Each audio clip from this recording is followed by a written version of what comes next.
Let me put it very clearly on record that I am not aware of any plot or any scheme to impeach the Deputy Governor, Right Honorable Philip Shaibu. I have also checked, and there is no such plan, or there was no such plan.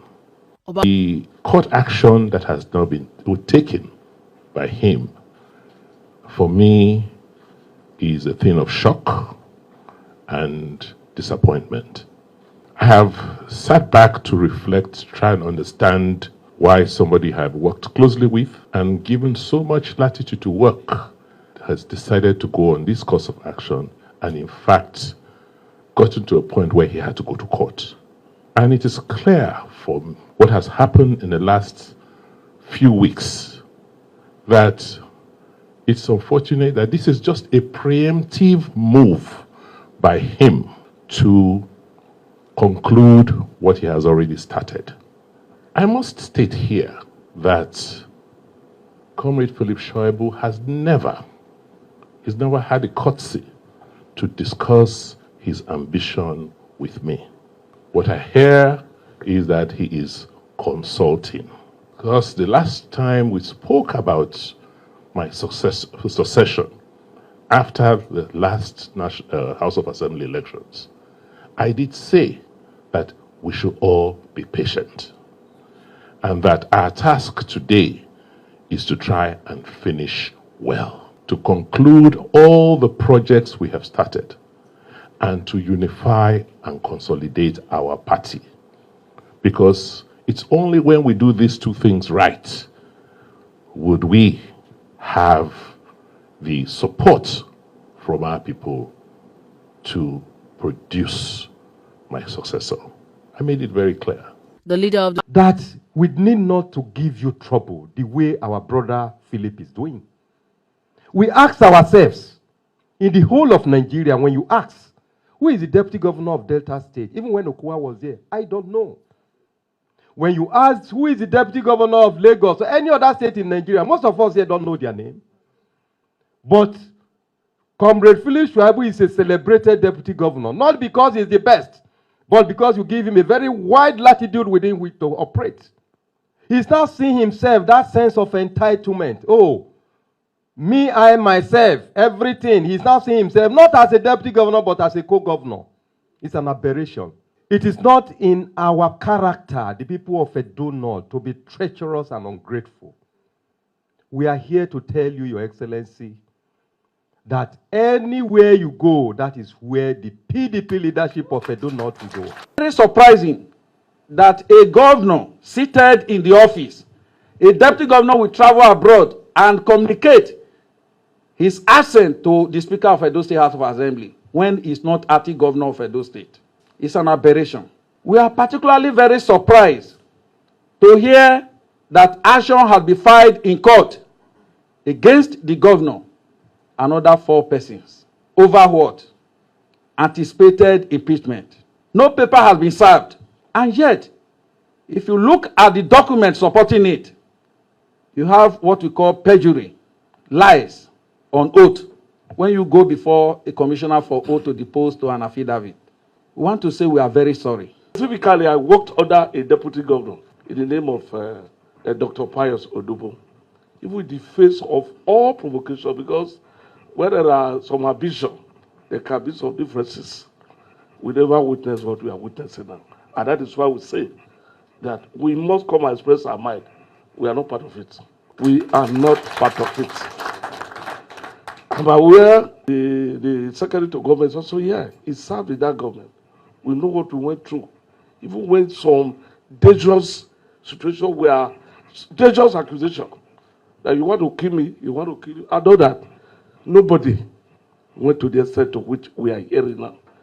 So, we come to say clearly, the driving force with which we are driving, despite all the numerous difficulties and so on, which we who are being government happens to know, we are behind you, we will support you, and by the end of the day, you'll be able to determine again how, by the grace of God, somebody who will propel what you have started in Edo State.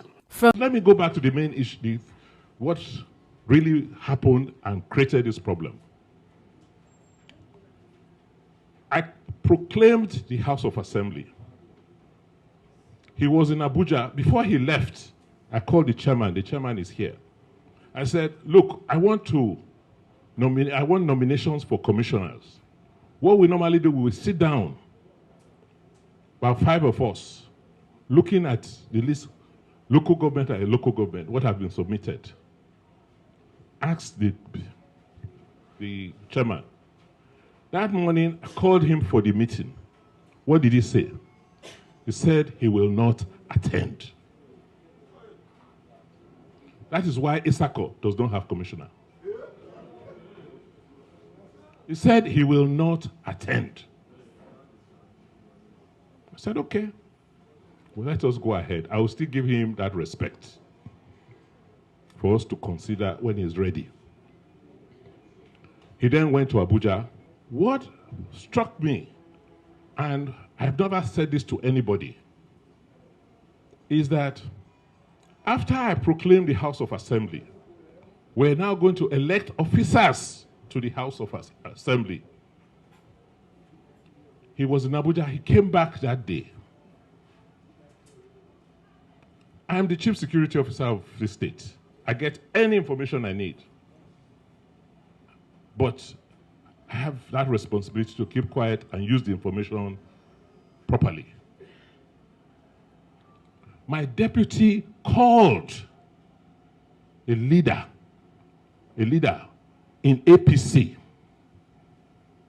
telling that leader that during the elections the next day of the leadership, particular speaker of the House of Assembly, that he has 5 members who are loyal to him, and that he would like the 7 members of APC to work with the 5 members of PDP to produce a speaker.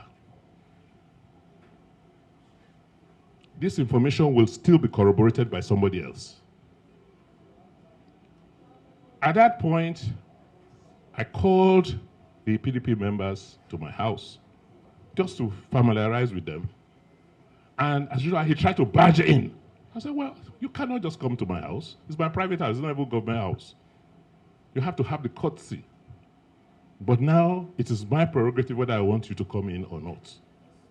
After I heard what he had done, I said, you can't come into our meeting. We met, agreed.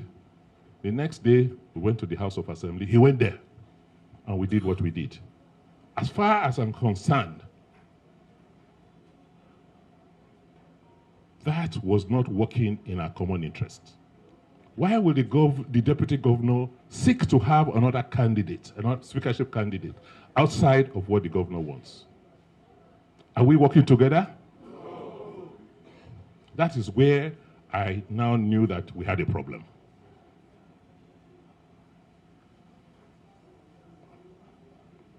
To say the deputy governor had become so desperate to take over that he would do anything, including carrying out a coup against his governor. How can you say you are loyal and you don't do that sort of a thing? What was kind of disturbing was the excuses he gave in his petition. This is a matter before the court. I don't want to talk much about it. How can somebody swear to an affidavit, right? A public officer, with information that is patently wrong and false, that we stopped him from coming into ESCO. Meanwhile, you attended that ESCO and you signed.